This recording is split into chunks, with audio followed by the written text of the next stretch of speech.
नमस्कार। सुन लो यूपीएससी के सभी श्रोताओं का स्वागत है। दुनिया की अर्थव्यवस्था में आजकल इतनी उथल-पुथल है, लगता है जैसे सब कुछ एक बड़े बदलाव के दौर से गुजर रहा है। हाँ बिल्कुल। ऐसा लगता है जैसे कुछ बुनियादें हिल रही हैं। तो सवाल ये उठता है कि क्या हमेशा से ऐसा था या ये बदलाव अचानक आया है?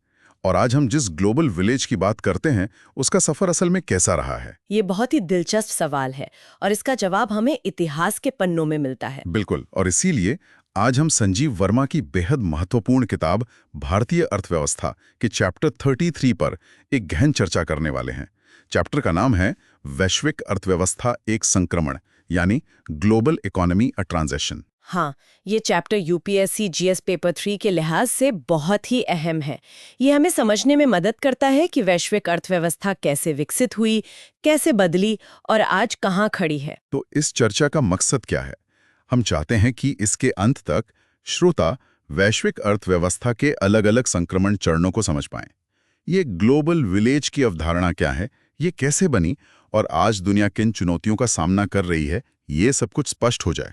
और ये भी कि कैसे दुनिया पहले एक ध्रुवीय व्यवस्था में थी, फिर बहुध्रुवीय बनी और आज कैसे एक अन्योन्याश्रित यानी इंटरडिपेंडेंट व्यवस्था की तरफ बढ़ी है, जहां देशों की सीमाएं उतनी मायने नहीं रखती जितनी आपसी निर्भरता।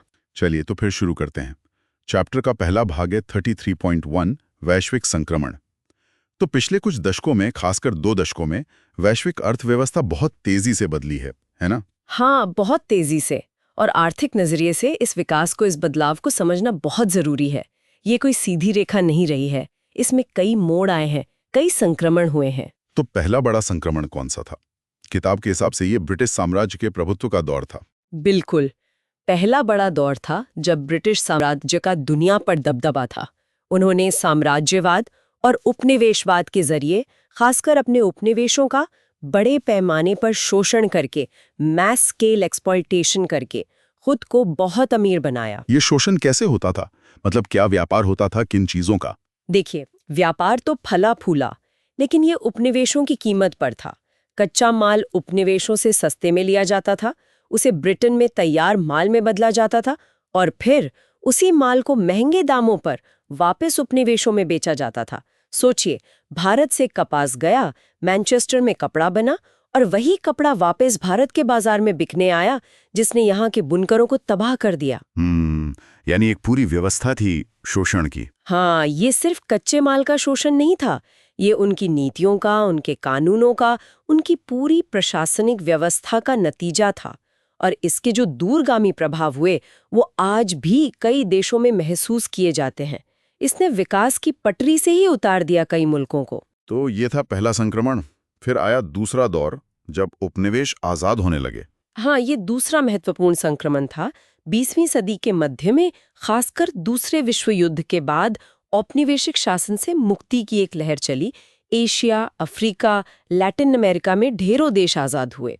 और इन नए आजाद देशों ने अपनी अर्थव्यवस्थाओं को कैसे संभाला? उन्होंने एक अलग रास्ता चुना, क्योंकि उन्हें बाहरी शक्तियों से, खासकर पूर्व औपनिवेशिक ताकतों से अपनी अर्थव्यवस्था को बचाना था।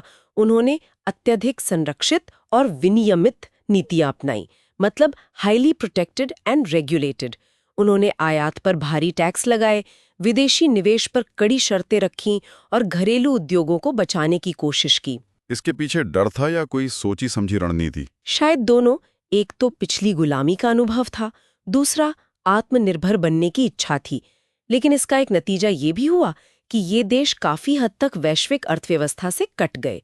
संरक्षणवाद जिसे कहते हैं, वो हावी हो गया। उन्होंने अपनी अर्थव्यवस्था को बंद सा कर लिया।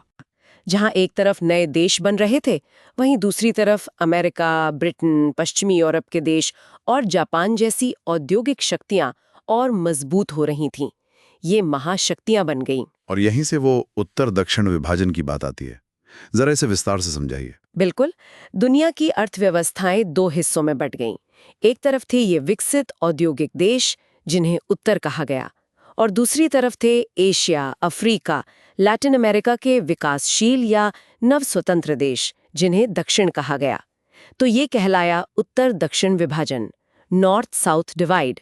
मैं फिर दोहराती हूँ, उत्तर दक्षिण विभाजन, नॉर्थ साउथ डिवाइड। और उत्तर का दबदबा था। हाँ, वैश्विक अर्थव्यवस्था में उत्तरी यानी विकसित अर्थव्यवस्थाओं का साफ तौर पर दबदबा था, श्रेष्ठता थी। उन्हें पहली दुनिया के देश कहा जाने लगा, फर्स्ट वर्ल्ड कंट्रीज। फिर से सुनिए, पहली दुनिया, फर्स्ट वर्ल्ड कंट्रीज।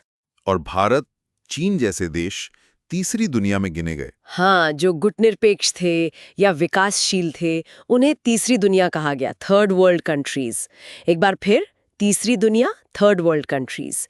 ये विभाजन बहुत गहरा था। पहली दुनिया अमीर थी, टेक्नोलॉजी में आगे थी और वैश्विक व्यापार और वित्त पर उनका नियंत्रण था।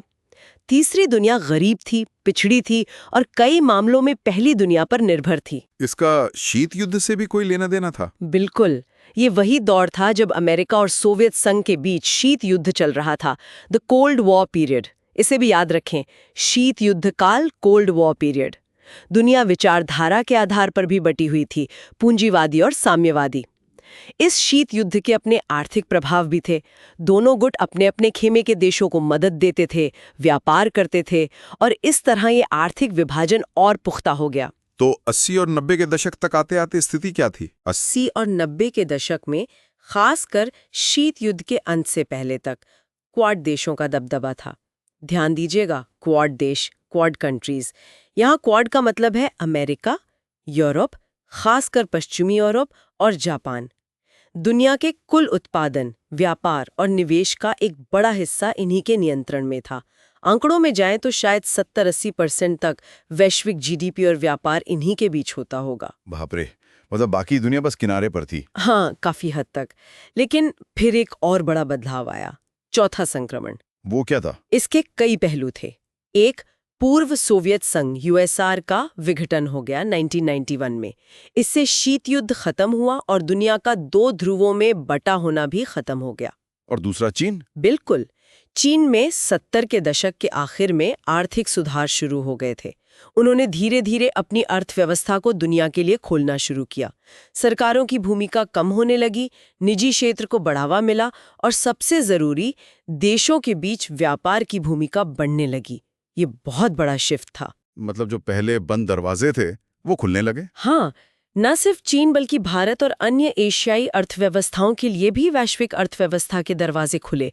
भारत में भी 1991 में आर्थिक सुधार हुए, तो वो जो पहले वाला ध्रुवीकरण था, उत्तर दक्षिण वाला, वो कमजोर पड़ने लगा और व्यापार बहुध्रुवीय हो गया। एकदम सही। अब व्यापार सिर्फ क्वाड देशों के बीच नहीं हो रहा था, एशिया के देश भी बड़े खिलाड़ी बनकर उभर रहे थे। इसे कहा गया बहुध्रुवीय व्यापार, मल्टीपोलर ट्रेडिंग। फिर से सुन लीजिए, बहुध्रुवीय व्यापार, मल्टीपोलर ट्रेडिंग। मतलब अब शक्ति और व्यापार के कई केंद्र बन रहे थे। और इसी के साथ शब्दावली भी बदली, तीसरी दुनिया से नई और उभरती अर्थव्यवस्थाएं। हाँ, ये बहुत महत्वपूर्ण बदलाव था।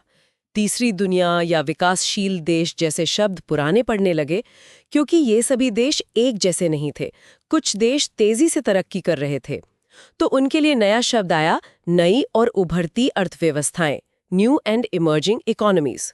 ध्यान दीजिए, नई और उभरती अर्थव्यवस्थाएं, न्यू एंड इमर्जिंग इकोनॉमीज। इसमें चीन, भारत, ब्राजील, रूस, दक्षिण अफ्रीका, ब्रिक्स देश जैसे देश शामिल थे। और एशियन टाइगर्स का भी जिक्र आता है। हाँ, दक्षिण पूर्व एशिया की कुछ अर्थव्यवस्थाओं ने तो कमाल ही कर दिया था, जैसे दक्षिण कोरिया, ताइवान, हांगकांग, सिंगापुर। इन्हें एशियन टाइगर्स कहा गया, एशियन टाइगर्स। एक बार फिर, एशियन टाइगर्स, एशियन टाइगर्स। इन्होंने बहुत तेज विकास दर हासिल की, लोगों की आय बहुत तेजी से बढ़ी। ऐसा कैसे हुआ? क्या राज था इनकी तरक्की का? इनकी सफलता के पीछे खुली नीतियों और व्यापार का बड़ा हाथ था। इन्होंने निर्यात पर जोर दिया, विदेशी निवेश को आकर्षित किया, शिक्षा और इंफ्रास्ट्रक्चर में निवेश किया। इससे पता चलता है कि सही नीतियां अपनाकर कैसे कम समय में अर्थव्यवस्थाओं को बदला जा सकता है। लेकिन कहानी यहीं खत्म नहीं हुई, इन टाइगर्स को भी झटका लगा। बिल्कुल, एशियाई वित्तीय संकट आया 1997-98 में। और मजे की बात यह है कि ये संकट उतनी ही तेजी से आया जितनी तेजी से इनका उदय हुआ था। ये एक संक्रमण की तरह, एक कंटेजन की तरह एक देश से दूसरे देश में फैला, थाईलैंड से शुरू होकर इंडोनेशिया, दक्षिण कोरिया, मलेशिया तक। तो इससे खुली अर्थव्यवस्थाओं पर सवाल उठने लगे होंगे। हाँ बिल्कुल, अचानक से लगने लगा कि क्या अर्थव्यवस्था को इतना खोल देना ठीक है? क्या विदेशी पूंजी पर इतनी निर्भरता सही है? एक अनिश्चितता का माहौल बन गया, लोगों का भरोसा डगमगा गया। लेकिन ये देश फिर से संभल गए। हाँ, उन्होंने सुधार किए, अंतर्राष्ट्रीय मुद्रा कोष IMF से मदद ली और धीरे धीरे पटरी पर लौटे। इस संकट का असर कुछ कम हुआ, लेकिन एक बात हुई, ये सभी अर्थव्यवस्थाएं अब ज्यादा सतर्क हो गईं, कॉशियस मोड में आ गईं। वो पहले वाली अंधाधुंध रफ्तार थोड़ी कम हुई। संकट के बावजूद पिछला दशक यानी 2000 का दशक उभरती अर्थव्यवस्थाओं का ही माना जाता है। हाँ, बिल्कुल। एशियाई संकट के बावजूद अगर हम 2000 से 2008-9 तक देखें, तो ये दशक चीन, भारत, दक्षिण कोरिया, इंडोनेशिया जैसी उभरती अर्थव्यवस्थाओं का ही रहा। वैश्विक उत्पादन, व्यापार और निवेश में इनका हिस्सा लगातार बढ़ता गया। मतलब आर्थिक शक्ति का केंद्र बदल रहा था। हाँ, इसे कहते हैं धुरी का खिसकना, शिफ्टिंग ऑफ एक्सिस। आर्थिक शक्ति का जो केंद्र पहले सिर्फ पश्चिम में था, अमेरिका, यूरोप, जापान, वो अब धीरे धीरे पूर्व की ओर यानी एशिया की उभरती अर्थव्यवस्थाओं की तरफ खिसक रहा था। ये एक बहुत बड़ा बदलाव था वैश्विक शक्ति संतुलन में। और फिर आया असली महत्वपूर्ण मोड़, 2008 का वैश्विक वित्तीय संकट। हाँ, ये शायद आर्थिक इतिहास का अपनी तरह का पहला इतना बड़ा संकट था। कुछ लोग तो मानते हैं कि इसके संभावित परिणाम 1929-1933 की महामंदी, द ग्रेट डिप्रेशन, से भी ज्यादा गंभीर हो सकते थे। याद रखिए, महामंदी, ग्रेट डिप्रेशन। ऐसा क्यों? ये इतना अलग कैसे था? क्योंकि इस बार दुनिया बहुत ज्यादा जुड़ी हुई थी, एकीकृत थी। ये संकट अमेरिका के सब प्राइम मॉर्गेज बाजार से शुरू हुआ, लेकिन देखते ही देखते इसने पूरी दुनिया की वित्तीय व्यवस्था को अपनी चपेट में ले लिया। बड़े बड़े बैंक दिवालिया हो गए, शेयर बाजार गिर गए और वैश्विक अर्थव्यवस्था मंदी में चली गई।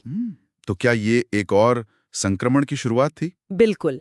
इस झटके ने वैश्विक अर्थव्यवस्था को हिलाकर रख दिया। दुनिया आज भी इससे पूरी तरह उभर नहीं पाई है।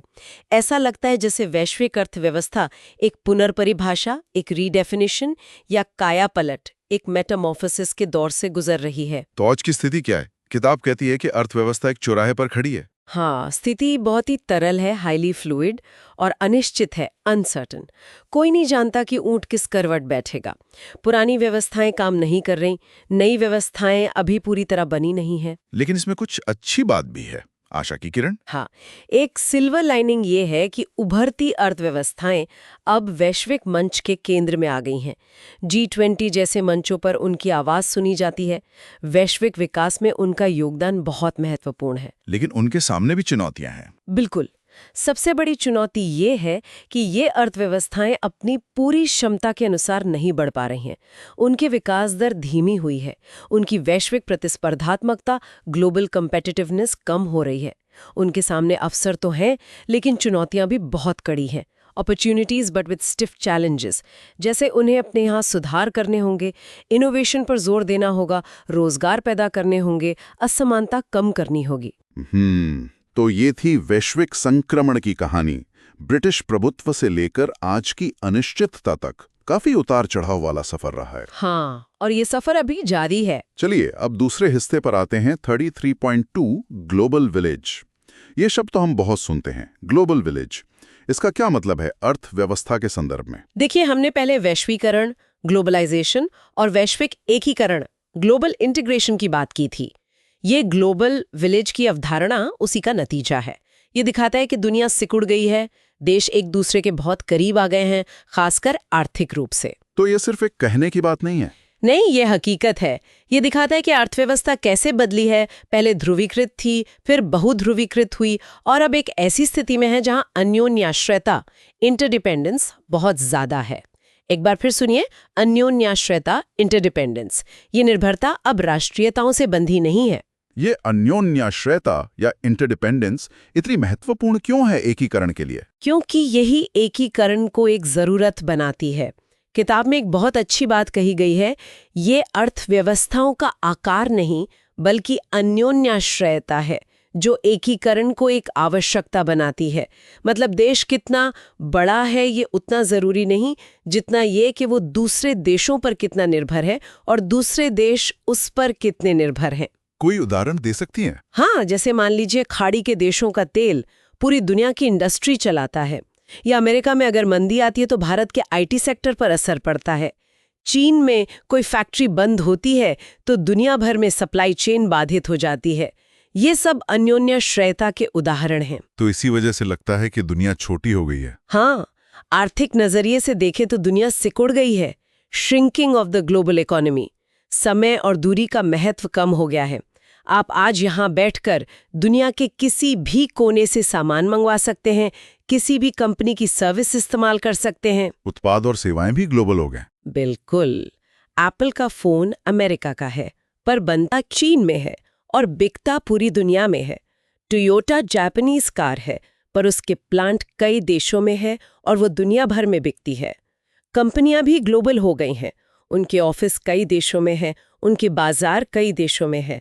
अब ये बताना भी मुश्किल हो जाता है कि किसी कंपनी का मूल देश, कंट्री ऑफ ओरिजिन, कौन सा है। और पैसे का क्या? क्या पैसे का भी कोई रंग या देश नहीं रहा? हाँ, काफी हद तक। पैसा अब अवसर और बाजार देखकर बहता है, अपॉर्चुनिटीज एंड मार्केट्स। वो ये नहीं देखता कि वो किस देश से आ रहा है या किस देश में जा रहा है।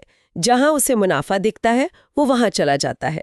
द कलर ऑफ मनी और the origin doesn't matter much anymore. इस पूरे एकीकरण को संभव किसने बनाया? वो प्रमुख सूत्रधार कौन थे? हमने वैश्वीकरण वाले हिस्से में इनकी चर्चा की थी।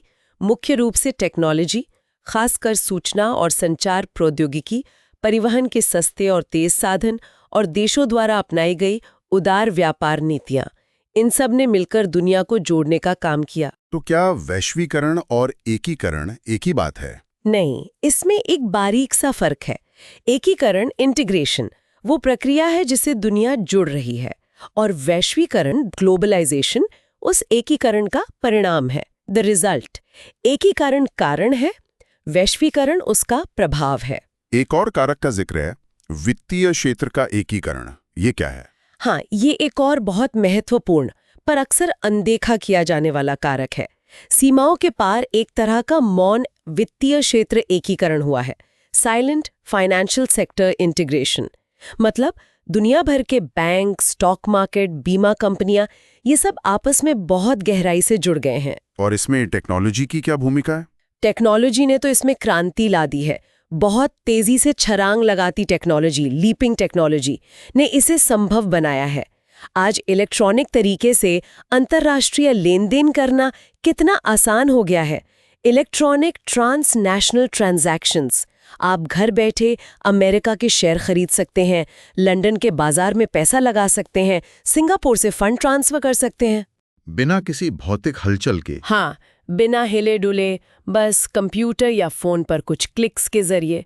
इससे वित्तीय क्षेत्र का बहुत विस्तार हुआ है। नई टेक्नोलॉजी आई है, नई सेवाएं आई हैं, नए और विविध उत्पाद आए हैं, डाइवर्सिफाइड प्रोडक्ट्स, और भौगोलिक विस्तार तो हुआ ही है। लेकिन इस एकीकरण में भी तो उतार चढ़ाव आए होंगे, संकट? बिल्कुल। जैसे आर्थिक एकीकरण में संकट आए, वैसे ही वित्तीय क्षेत्र के एकीकरण में भी आए। पिछले कुछ दशकों में कई उदाहरण हैं।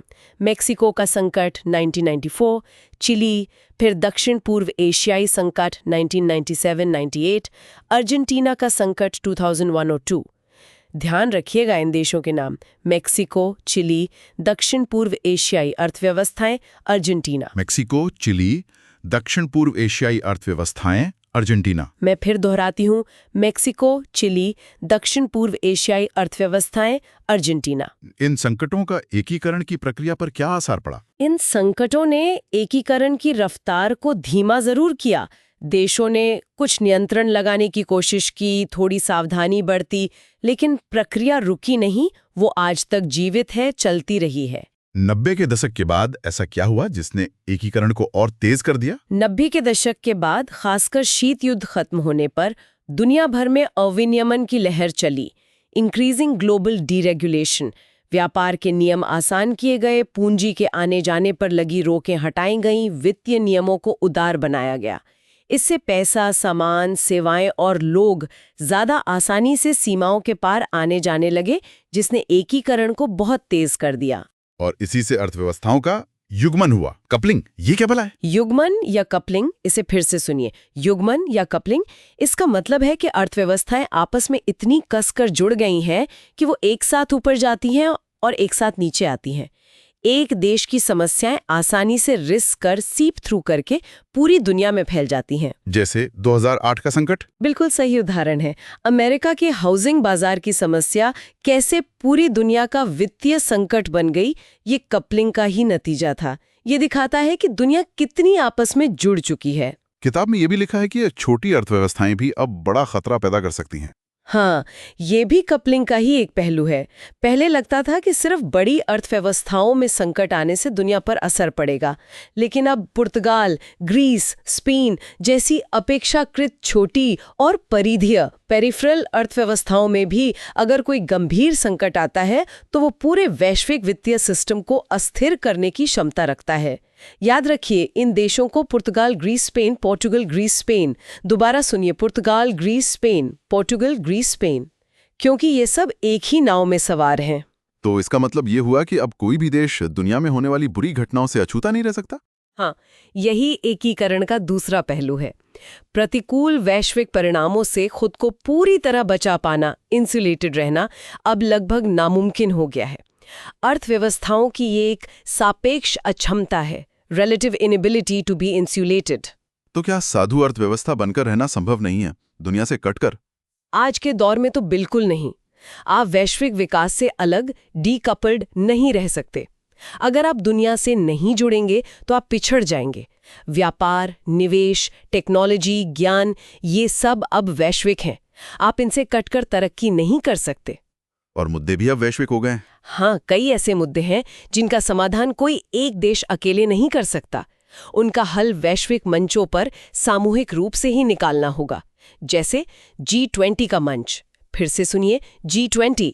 उदाहरण के लिए जलवायु परिवर्तन, अंतर्राष्ट्रीय आतंकवाद, महामारी जैसे कि हमने हाल में देखा, या फिर बड़े आर्थिक संकट, इन सब के लिए वैश्विक सहयोग जरूरी है। लेकिन किताब के अंत में एक चिंता जताई गई है कि हाल का जो वैश्विक संकट है, शायद 2008 का या उसके बाद के हालात, वो इस पूरे वैश्विक एकीकरण की नींव को हिला सकता है। हाँ, ये एक बड़ा खतरा है। 2008 के संकट के बाद से हमने देखा है कि संरक्षणवाद की प्रवृत्ति बढ़ रही है। देश अपने हितों को पहले रख रहे हैं, जिसे अमेरिका फर्स्ट या ब्रेग्जिट जैसी घटनाओं में देखा जा सकता है। डीग्लोबलाइजेशन यानी वैश्वीकरण की प्रक्रिया को उलटने की बातें हो रही हैं। व्यापार युद्ध छिड़ रहे हैं। ये सब वैश्विक एकीकरण की बुनियादी नींव और ताने बाने, the basic foundation and fabric के लिए खतरा है। अगर देश अपने दरवाजे बंद करने लगेंगे तो ये पूरा ग्लोबल विलेज का ढांचा कमजोर पड़ सकता है। तो ये एक बहुत ही नाजुक मोड़ पर है दुनिया। बिल्कुल, एक तरफ एकीकरण के फायदे हैं तो दूसरी तरफ उसके खतरे, और अब उस पर मंडराता एक नया संकट। चलिए, तो हमने चैप्टर 33 के दोनों हिस्सों, वैश्विक संक्रमण और ग्लोबल विलेज पर काफी विस्तार से बात की। अब अगर हम मुख्य बातों को समेटना चाहें तो क्या कहेंगे, एक ऑडियो बुलेट पॉइंट जैसा? हाँ, जरूर। तो मुख्य बातें ये हैं। पहली बात, वैश्विक अर्थव्यवस्था कई संक्रमणों से गुजरी है। ब्रिटिश प्रभुत्व का दौर, फिर स्वतंत्रता और संरक्षणवाद का दौर, फिर उत्तर दक्षिण विभाजन और शीत युद्ध का दौर, उसके बाद बहुध्रुवीयता और एशिया का उदय, और फिर 2008 के संकट के बाद की अनिश्चितता, जिसमें उभरती अर्थव्यवस्थाएं केंद्र में तो हैं पर चुनौतियों से जूझ रही हैं। ठीक है। दूसरी बात ग्लोबल विलेज की अवधारणा बढ़ी हुई अन्योनाश्रयता, इंटरडिपेंडेंस और एकीकरण, इंटीग्रेशन का नतीजा है। इसे टेक्नोलॉजी, परिवहन, संचार और खासकर वित्तीय प्रवाह ने बहुत सुगम बनाया है। तीसरा, इस एकीकरण से फायदे बहुत हैं। व्यापार बढ़ा, निवेश बढ़ा, अवसर बढ़े, लोगों को बेहतर सामान और सेवाएं मिली। लेकिन इसके जोखिम भी हैं, जैसे अर्थव्यवस्थाओं का युग्मन या कपलिंग, जिससे संकट तेजी से फैलते हैं। और अब छोटी अर्थव्यवस्थाएं भी पूरे सिस्टम को हिला सकती हैं। चौथा, वर्तमान वैश्विक संकट जैसे 2008 का संकट और उसके बाद की घटनाएं, संरक्षणवाद, व्यापार युद्ध, इस एकीकरण की नींव के लिए एक संभावित खतरा है। इससे G20 जैसे वैश्विक सहयोग मंचों का महत्व और भी बढ़ जाता है। और आखिरी बात, 5वां, उभरती अर्थव्यवस्थाएं, इमर्जिंग इकोनॉमिक्स आज वैश्विक अर्थव्यवस्था के लिए बहुत महत्वपूर्ण है, लेकिन वो खुद भी कई चुनौतियों, चैलेंजेस का सामना कर रही हैं, जैसे विकास दर बनाए रखना और वैश्विक प्रतिस्पर्धा में टिके रहना। बहुत बढ़िया, ये एकदम साफ हो गया। अब श्रोताओं के लिए दोस्तों, ये चर्चा बहुत गहरी थी, इसमें कई परतें थी। मेरी सलाह है कि इसे दोबारा सुने, शायद नोट्स भी बनाएं। हर बार सुनने पर आपको कुछ नया सीखने को मिलेगा, कुछ नया कनेक्शन दिखेगा। हाँ, और ये समझना सिर्फ यूपीएससी परीक्षा के लिए ही जरूरी नहीं है। GS3, निबंध, इंटरव्यू में तो ये काम आएगा ही, लेकिन ये समझने के लिए भी जरूरी है कि आज दुनिया कैसे काम करती है, भारत का इसमें क्या स्थान है और हमारे जीवन पर इन वैश्विक बदलावों का क्या असर पड़ता है। ये आपको एक ज्यादा सूचित और जागरूक नागरिक बनाता है। बिल्कुल। तो अगर आपको ये गहन विश्लेषण, ये डिटेल्ड एनालिसिस पसंद आया तो इसे लाइक ज़रूर करें, अपने साथी उम्मीदवारों के साथ शेयर करें और कमेंट्स में हमें बताएं कि आपको ये चर्चा कैसी लगी या आपके क्या सवाल हैं। और हाँ, अगर आपने अभी तक सुन लो यूपीएससी यूट्यूब चैनल को सब्सक्राइब नहीं किया है तो ज़रूर कर लें। आपकी सफलता ही हमारा लक्ष्य है। बिल्कुल, जुड़े रहिए। और जाते जाते श्रोताओं के लिए एक विचार छोड़ जाते हैं। किताब के विश्लेषण और हाल की घटनाओं जैसे महामारी, भू राजनीतिक तनाव, रूस यूक्रेन युद्ध, इनको देखते हुए क्या लगता है, क्या वैश्विक एकीकरण का अगला चरण वाकई डीग्लोबलाइजेशन का होगा या फिर हम किसी नए तरह के, शायद ज्यादा क्षेत्रीय एकीकरण की तरफ बढ़ रहे हैं? भविष्य का संक्रमण आखिर कैसा दिखेगा? ये सोचने वाला सवाल है। इसका जवाब भविष्य ही देगा। इसी विचार के साथ आज की चर्चा यहीं समाप्त करते हैं। अगली बार फिर मिलेंगे एक नए विषय के साथ। धन्यवाद। धन्यवाद।